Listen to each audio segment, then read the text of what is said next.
the right club. Be the right club. Be the right club today.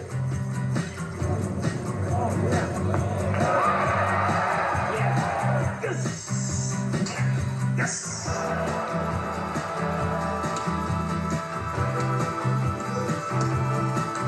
Got it. Wow, that was not the right club today.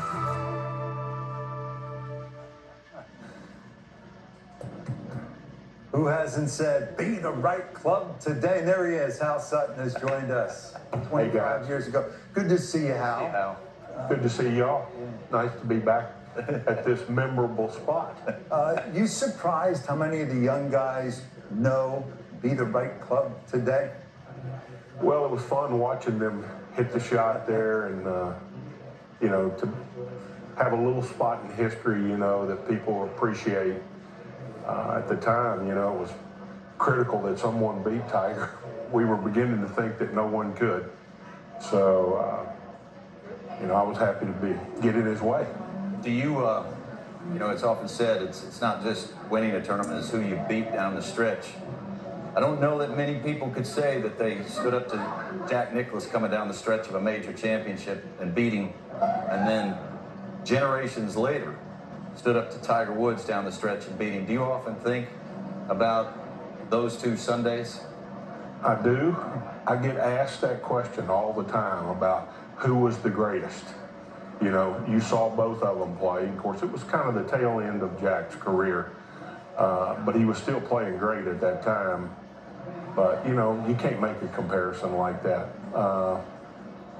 They were both the greatest. Well said. Hal, we played together in 2018. You said something to me that's resonated with me. I look back through my career and it's something that I did, not knowing I did it, but you put it into words. And you talked about, and maybe go back to the Be the Right Club Today shot, and you said that when you get tight and you get nervous, you put the club in the ground. Remember saying that? Yeah. Remember that's something? Yeah. Can you just talk about that? Because it's something that really resonated with me and my understanding of playing under pressure. Well, I had several things that I did whenever I got tight. You know, one of the things that I did, not to that point, was I would look at the ground and try to reduce the world as small as I could. So I'd pick out a blade of grass and, you know, just hone in on it. And you kind of forget about everything else going on in the world. It's like a bullseye. Right. So then, you know, I stick. And that's what you put the club into. Yeah, and I'd put the club into the ground like that, and just sit there and look at it. Right. I wasn't looking at the club, I was looking at a blade of grass next to the club. Okay. And, you know, I got nervous a lot. I mean, if you play golf at a high level, you get nervous. Yeah. You guys know. Yeah. And, you know, I've had to figure out a way to combat that. Did you bring your ball flight down? I did bring my ball flight down, you know. I look back and think... That's how I interpret it. Put the club in the ground means get on top of it more, squeeze it, keep it down low, and drive it forward. Well, I was always on top of it. Yeah. That was my whole world, you know. I've got both hips and my left knee replaced. Yeah. And I don't play golf anymore because I can't get to my left side like I used to. Right. Hung back, and I never played hung back in my life. So. Right. Yeah. Hal, the Players' Championships place in the world of golf is debated far and wide, almost since its inception. But you said something about your favorite drive in golf that really resonated and I think speaks to the place the Players' Championship has in so many players' eyes. I think the players take a great deal of pride in the fact that it's our tournament, and it's just a special place to be. I mean, I don't get, and everybody talks about they get charged up driving down Magnolia Lane, you know. Well, I get charged up driving past PGA Tour headquarters knowing that we're embarking on the TPC week. So, having said that, do you think that the Players' Championship is long overdue to be a major championship? Well, I do. I do think it's, I mean, it's had the greatest field of any of the tournaments. It's on the same venue all the time, so you can kind of compare from the old to the new. And I think the world looks at it like that, you know. Maybe one day it will be. Go back to Tiger in 2000. What was the prevailing sentiment with your peers at that time, and why did you feel differently? Well, everybody was, the week before, Colin Montgomery said we're all playing for second. I couldn't believe he said that, and he beat Davis Love. Davis had like a 2 or 3 shot lead, and Tiger at Bay Hill. Tiger comes back and beats him. And I knew I could beat anybody on this golf course, because this golf course is point A to point B to point C. And you know what? I was hitting it as good as I'd ever hit it in my life at that time. So I told Freddie at the beginning of the week, I said, this is our week. That's your Someone's caddy. got to beat me. Your caddy. Al, you're talking about the technical side of it, but there's a psychological dimension to that as well. You and I played in LA that year. You had played with Tiger Woods the first 2 rounds. You shot 69-67. Tiger shot 68-70. You and I got paired together on Saturday. We were walking off the tee, and I said, because at that point, Tiger had done what he did at the end of 1999, and he was getting going already in 2000. Right. He had won, the Tournament of Champions, won the next time, and so here we are, and I said, what was it like? Do you remember what you said to me? You remember our talk going down that fairway? I do remember it, yeah. What'd you say? Well, you asked me what it was like playing with him, and I said, it was all right. He said, I just wanted to make sure that I beat him for the 36 holes. And and he said, you said, why? And I said, well, I called Freddie into the office in December, and I told him, I said, look, we're both playing good. He's playing really good. Somewhere I'm going to get paired with him. We're going to come down the stretch, and it's going to be me against him to win. And I want 3 people to know that I can beat him.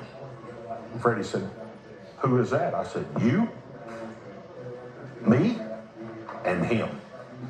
Now, whether he ever paid attention to that or not, Freddie and I paid attention to that. And, I wasn't nervous when I was playing with him like I thought I was going to be. I had a job to do. And, he didn't play his normal self that Sunday.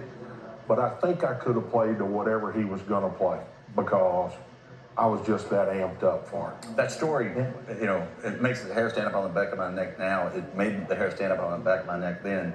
There was something else that happened that week. I was playing that week. I got in. I was watching on TV. I saw in the media center, you said something that, again, spoke to your mentality, because all week long, you were leading Thursday, Friday, Saturday.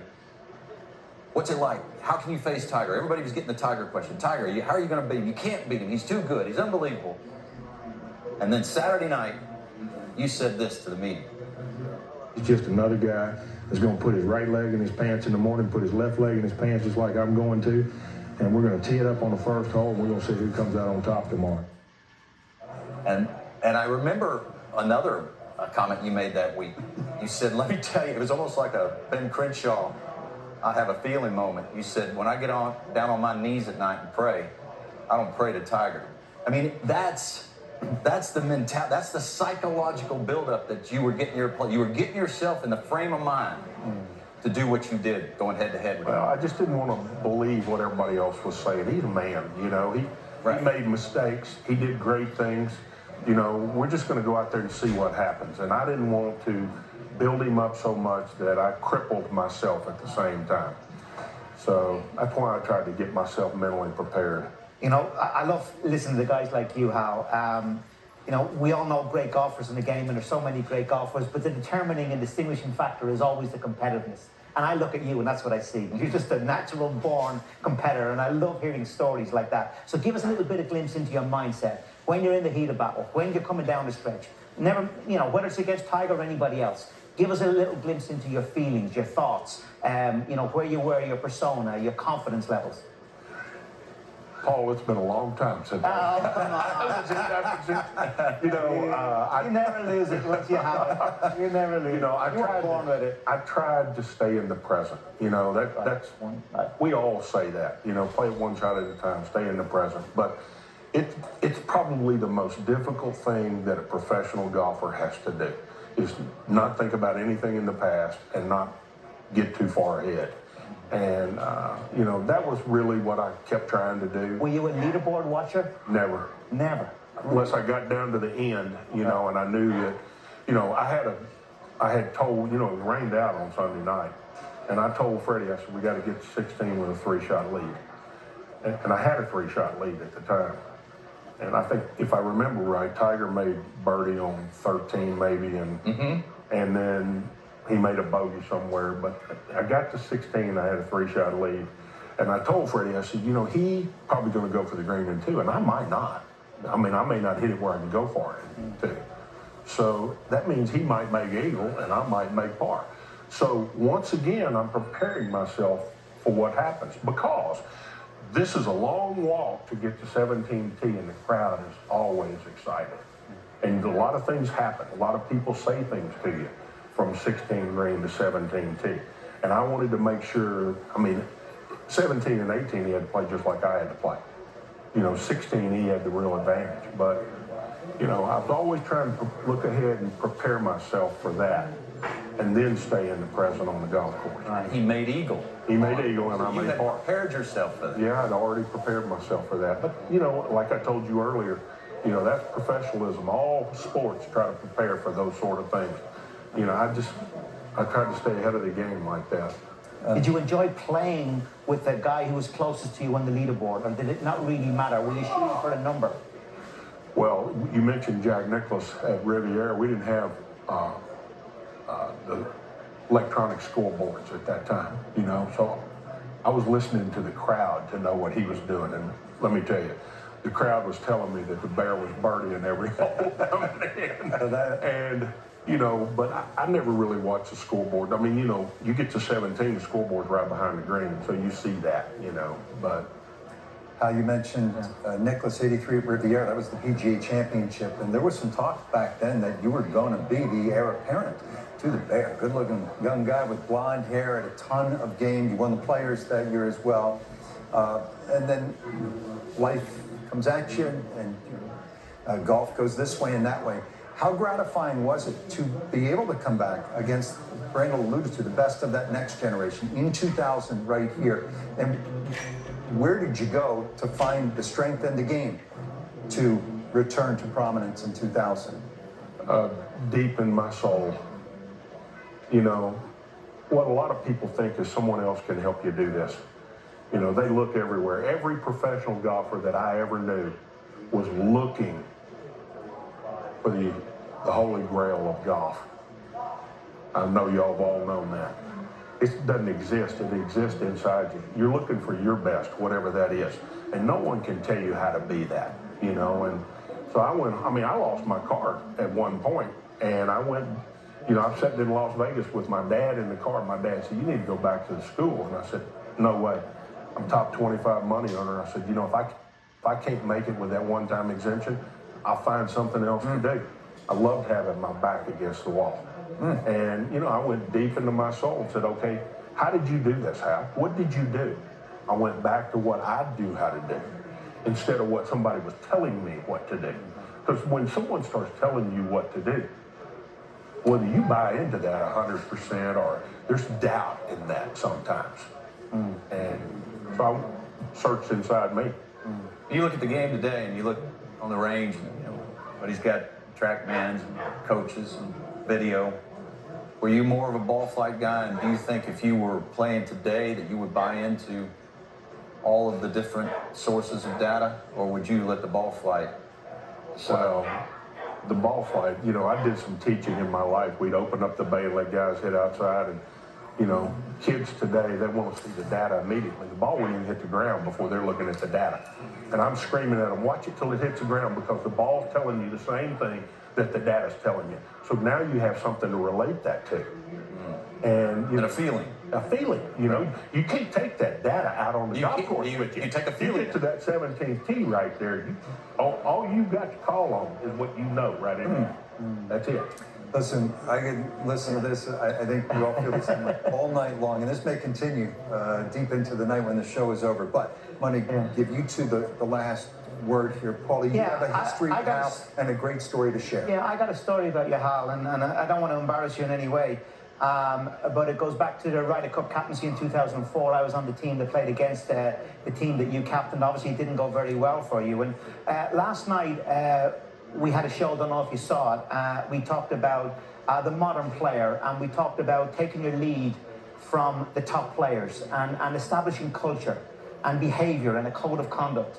And we talked kind of at length about it. And Brandel made a really good point about, sometimes and often you learn more about people in defeat rather than what you learn in victory. And we talked about players not, when they don't win, not giving interviews, for example. And we talked in quite an extensive way as a collective.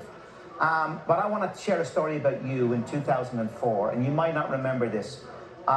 Things had gone wrongly for you, and you hadn't won, and it had been a great victory for us away from home. Yeah. Bernard Langer was the captain. We were super excited to win. Fair to say we hit the Irish bars that night. I don't even know if I went to bed at any stage, but we had to reconvene in the lobby of the hotel. I think it might have been the Ritz in Detroit at 5 a.m. in the morning to get our charter flying home. And most of us had not gone to bed. And we all turned up, luggage and everything, in that foyer at 5 a.m. on the Monday morning after having won the Ryder Cup. And there was Hal Sutton with his wife, with your Ryder Cup blazer on, to shake every one of our hands. That meant a lot. That says a lot about you. Well, being gracious in defeat is hard to do sometimes, but I wanted to be there for you guys. And y'all played great that week, and we didn't play that well. And, we had a lot of circumstances that week that I won't go into, but, it was a tough week. I left golf after that week, actually. I was still exempt all the way to 50, and, that hurt so bad. That's why it was so amazing what you did, to be that gracious in your probably biggest loss of your career. As I say, told a lot about Hal Sutton, the person. Well, I appreciate you saying that, Paul. It was a tough week for me, but I was happy for y'all. So, anyway. Great to have you, Hal. What a great story. Hal, thank you. You have a podcast, Be the Right Club. Well, I used to. It was too much work. Paul and I trying to get everybody's schedule. Really good. You have a golf course. You have a golf course that you own and operate in Texas. Yeah, it's called Darmore Club. It's great. C.B. McDonald, Seth Rayner, William Worshner designed clubhouse. I mean, it's a cool place. We come down and come play with me. Story time. If we come down. Y'all come down. That'd be great. Hal, thank you. You inspired us tonight. We really appreciate you. 25 years ago, Hal Sutton, the right man with the right club at the right time. There's Freddie, faithful caddy for so long. My man, Freddie. Yeah. What a team that was. And in celebration, the tour has installed a special cup liner at 18, and on Sunday, it will be the same whole location. Be the right club today.